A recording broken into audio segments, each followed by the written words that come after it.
I have always loved the number of bad guys in the Duffer Brothers' hit Netflix series Stranger Things. There are the Demogorgons, the Mind Flayer, Vecna, the Russian soldiers who kidnapped some of the main characters, and all the scientists from Hawkins' lab who tested on 11. Having so many of these bad guys has even led to a breakout villain star from the show. All these villains helped draw audiences to the show, making it one of the biggest Netflix series ever made.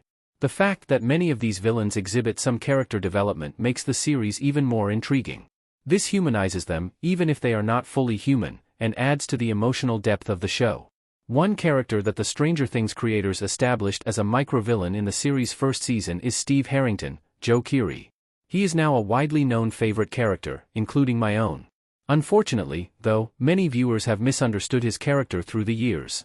Upon initial viewing of Stranger Things when I was younger, and the series was first released, Steve Harrington truly lives up to his role as a jerk. Now that I am older and have rewatched the entire series again, it is clear that the show merely wants its audience to believe Steve was a bad person at first. After all, he encourages Nancy Wheeler, Natalia Dyer, to drink underage, breaks Jonathan Byers' Charlie Heaton camera, and gets into a fistfight with him. These situations do not look good for Steve's reputation. Even the friend Steve has in Season 1 make him a bad guy that viewers of Stranger Things should not root for.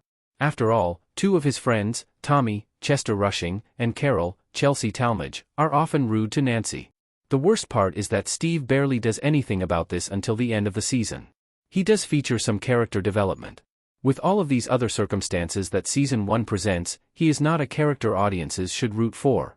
Therefore, the Stranger Things Season 1 version of Steve is a bad guy. Steve was never actually a bad guy, he was just a teenager. He was never bad, just immature. The strange thing, pun intended, that many viewers get wrong, though, is that Stranger Things Steve Harrington was not a bad person, just an immature teenage boy. After all, when Steve broke Jonathan's camera, he was just upset that Jonathan's camera was used to take pictures of Nancy undressing. When he fought Jonathan, Steve thought he was trying to get with Nancy while she and Steve were already together. His actions are not entirely justifiable, but they have good reasoning behind them. Steve is merely the immature version of himself in the first season of Stranger Things. Perhaps viewers were not initially meant to root for him because of his immaturity. However, now that I have rewatched the entire show again, he seems to be the character most people could relate to at first.